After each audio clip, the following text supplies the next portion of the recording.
I love the sound of falling snow. It's kind of like watching lightning or seeing a shooting star. It's just one of those unique things you have no control over that doesn't always present itself, but when it does, it's a treat.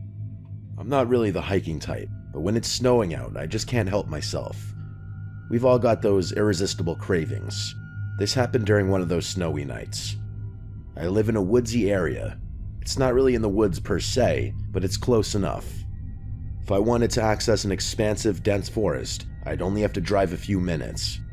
I didn't have any major obligations the next day, so it was either a Friday or Saturday. Probably a Saturday because I remember being slightly hungover from going out the previous night.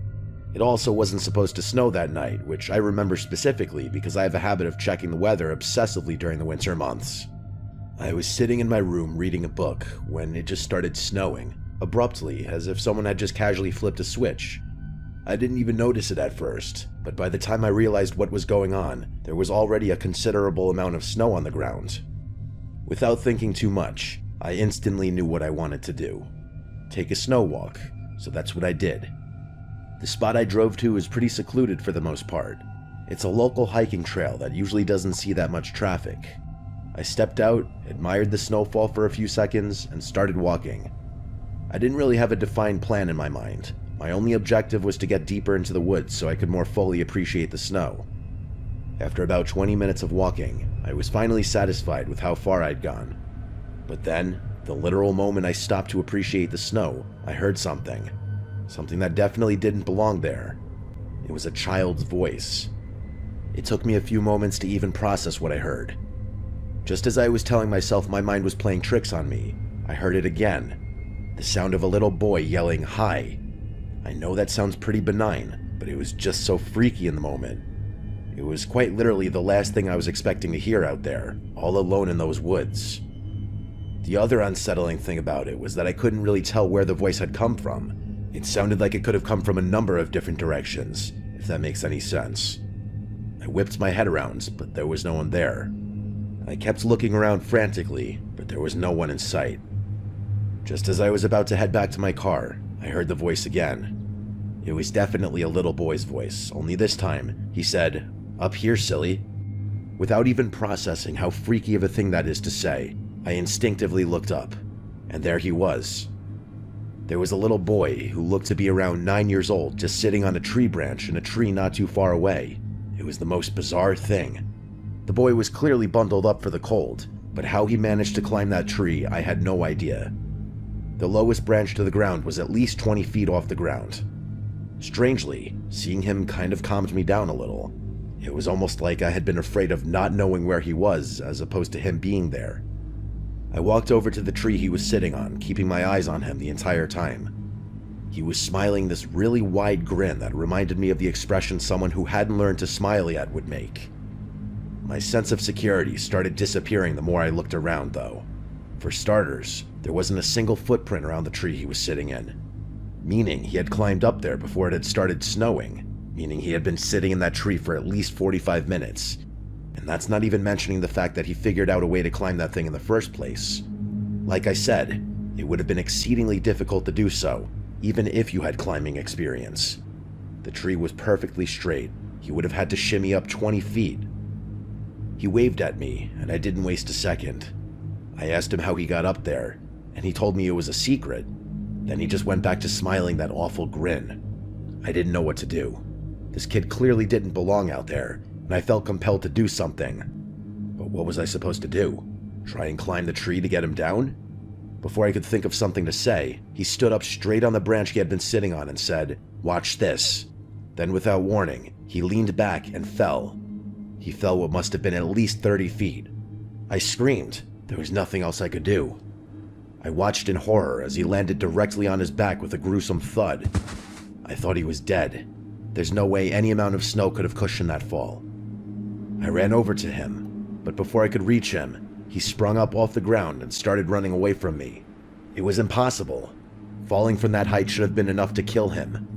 I screamed again, this time out of shock, and I watched as he ran off deeper into the woods. Even with the bright snow on the ground, it was still dark enough for him to run out of sight. I don't know what came over me. Instead of doing the rational thing and turning around, I ran after him. I don't know why. I know myself. If a situation like that were to arise again, I'd turn around 99 times out of 10. But I guess this was just that one time. That's the only explanation I can come up with. I regained my composure and started following his footprints, knowing he couldn't have gotten far. After a few seconds of running, I started to hear him laughing. Cackling is a better word, honestly. It was really unsettling. It was like he was toying with me, playing a game while I was out there scared to death. His footprints passed a nearby tree, and as I was running past, I felt something latch onto my back. Before I could react, I was tumbling to the ground, and this kid was on top of me, clawing at my neck and shoulders. I started screaming and blindly grabbed at him, but he wasn't letting go. He started wailing too, and I could feel myself starting to bleed. He was tearing into my neck with his fingernails, and I thought he was going to blind me. I managed to stand back up, and with all my strength, I flung him over my shoulder. He hit the ground, immediately got up, and ran deeper into the woods, still laughing. This time I didn't chase him. If it weren't for the cuts on my neck and the blood on my hands, I might have just stood there forever. The cuts didn't feel that deep, but there was an uncomfortable amount of blood. I hadn't been wearing a scarf, so I pulled off my hat and wrapped it tightly around my neck. My hands were shaking and soaked with my own blood, and I was having a panic attack. The next 20 minutes are really fuzzy, probably because I was so terrified and I had lost so much blood. The next thing I remember is being in the back of an ambulance, and then after that, I remember talking to some police officers about what happened. I got the medical attention I needed and was asked to recount my story like 10 times. At the time, I didn't realize what was so unbelievable about it. I would only later learn that while I had been in the hospital, the police had searched the area and found nothing. What's worse, they allegedly followed my footprints and only found the one set, mine. I remember being so emotionally distraught when I found that out. I was furious at the thought that they hadn't searched the woods thoroughly, but why would they lie? By the time I was discharged from the hospital and done talking to police officers, I didn't have much energy to do anything other than sleep. I can't remember if this was the day after or 2 days after. Like I said, things got a bit fuzzy, but I eventually went back to that hiking trail. It had snowed considerably since then, so it wasn't too surprising to find that my footprints had been snowed in. I searched the entire forest. It must have taken me hours, but there was no sign anyone had been there. This is still one of the freakiest things that has ever happened to me or anyone I personally know.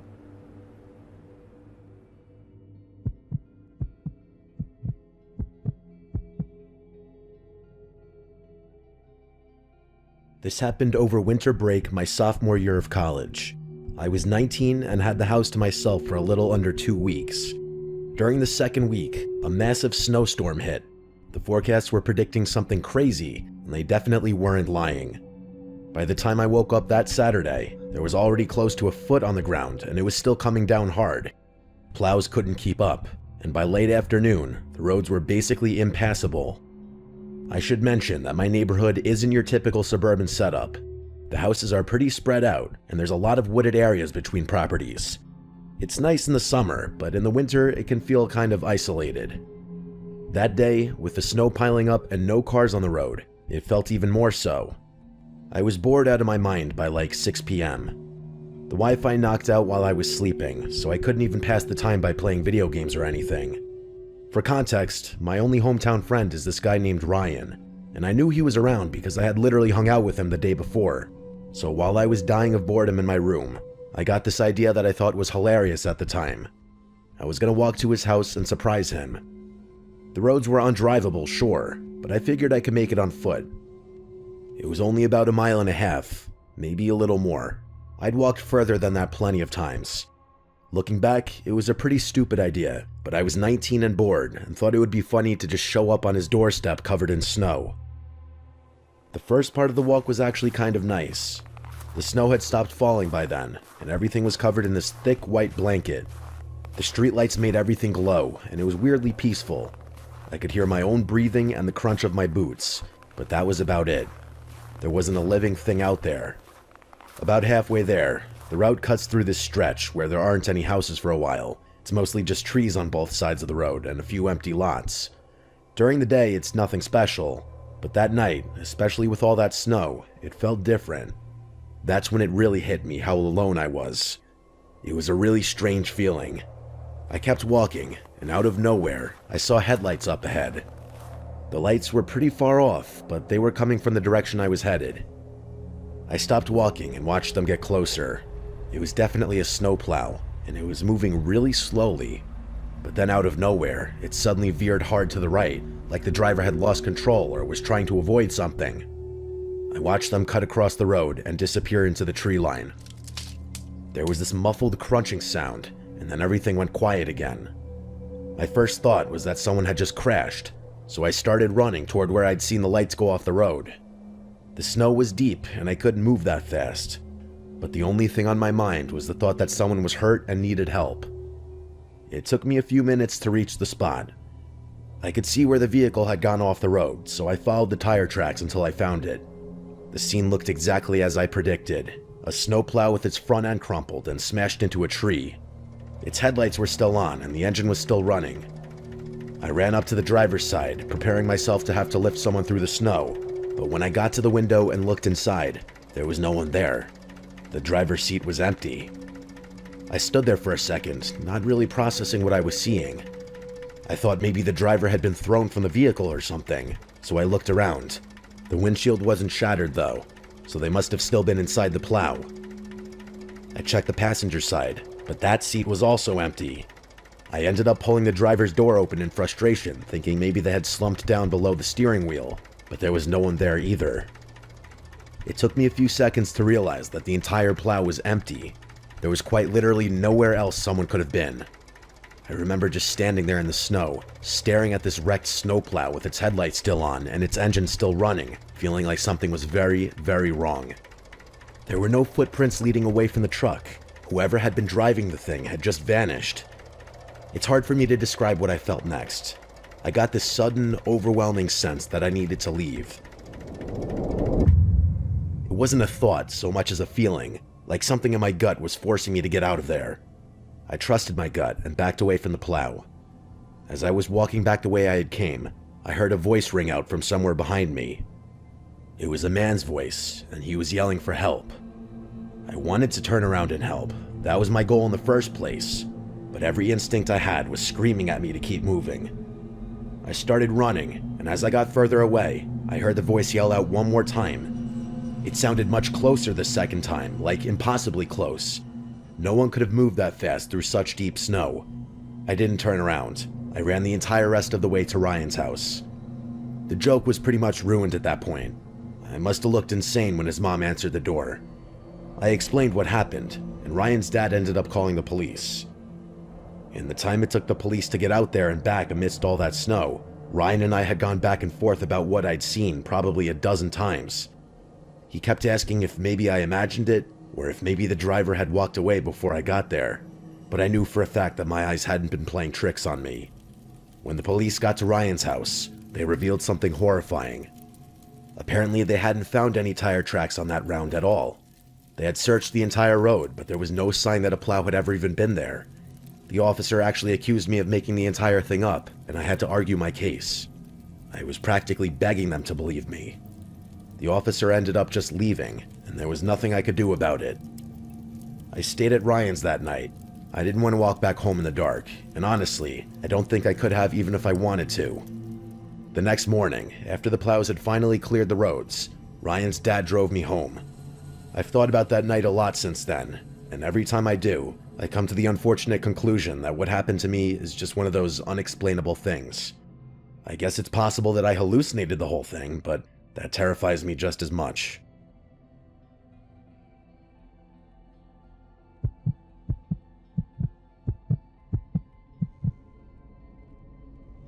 I'm Sebastian, and I go by Sebi.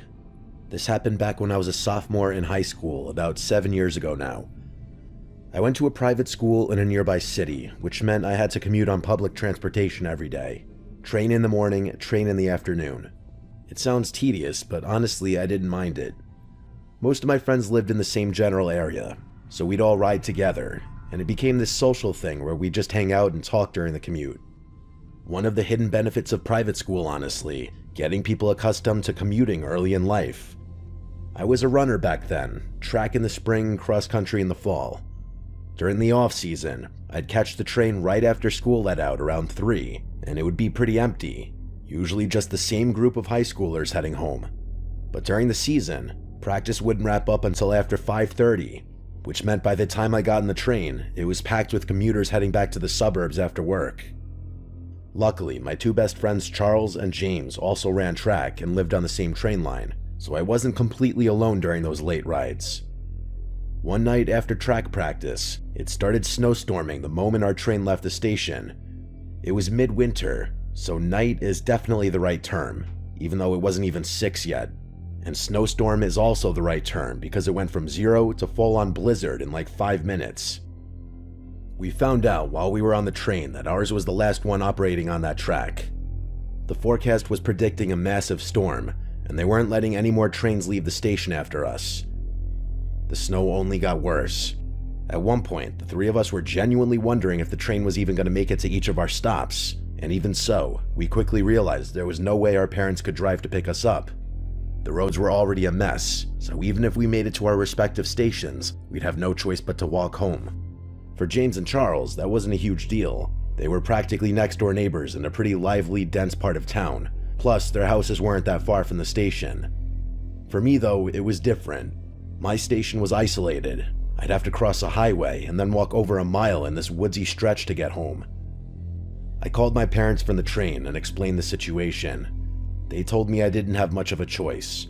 My dad told me to just suck it up, bundle up, and be careful. James and Charles got off at their stop, and I dapped them goodbye. The rest of the ride was just me and a handful of other passengers, and by the time we reached my station, I was the only one left. The doors opened and I stepped out onto the platform. It was completely empty, just me and a full blizzard. It was dark, but there was decent visibility because of the snow. Everything was white, and the light from the station reflected off of it in this pretty but eerie way. I stood there for a second taking it in. It was a sight I had never seen before. Usually that station is bustling with cars and people, but with the snowstorm and all, it looked completely deserted. I started walking. There was no point in prolonging the inevitable. For whatever reason, I thought crossing the highway would have been more difficult, but there wasn't a single car anywhere in sight, including snowplows. I actually stopped and looked around, kind of in awe. It was beautiful in a weird way. I started thinking to myself I'd probably never experience anything like that ever again. After the highway, though, came the woods. The only other option was following the road home, but it was really windy and would have added a ton more walking, so I decided to just push through and walk through the woods. I don't know how long I'd been walking, but I happened to glance up after looking down at my feet for a while, and the moment I did, I had to hold back a yell. About 30 yards ahead of me, there was someone standing there, a man.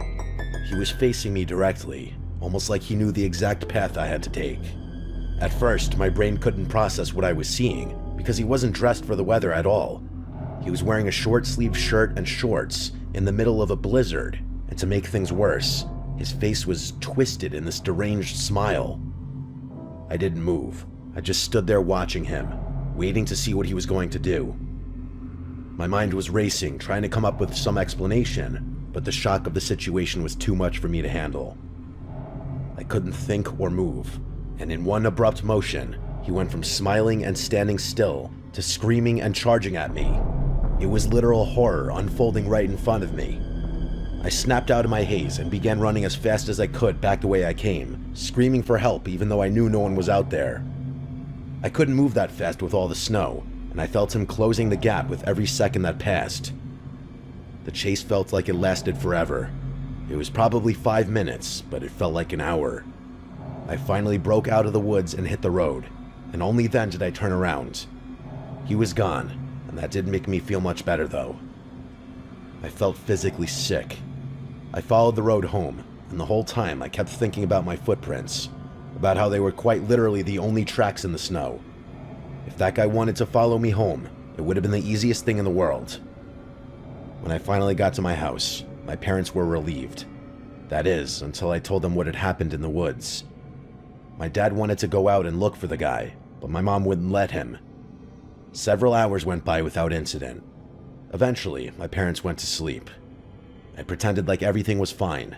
but I was still freaking out internally. I couldn't get the image of his deranged smile out of my head. And the way he had been screaming was just so unnatural. And the more I thought about it, the more insane the whole thing felt. He had literally been wearing short sleeves. How had he not frozen to death out there? I was making myself crazy, so I forced myself to stop thinking about it and just go to sleep. But of course, I couldn't fall asleep. It was like I was in that 30-second shock after waking up from a nightmare, only instead of 30 seconds, it was several hours. That's the best way I can describe how I was feeling. At one point, I heard a tree branch rattle my bedroom window, which startled me out of bed. I went over to the window to see if I could dislodge it somehow. I pulled back the curtain and literally dropped to the floor, yelling. It was him, that guy from earlier. He was right there, inches from my window, only now I could see him clearly. His skin was purple, like he was freezing to death, and he was bald with this patchy gray beard. My dad burst into the room and just barely saw that guy through the window before he took off. My dad went to go run out in the snow, but my mom stopped him and convinced him to call the police instead, which he did. With all the snow on the grounds, it took the police forever to get to our house.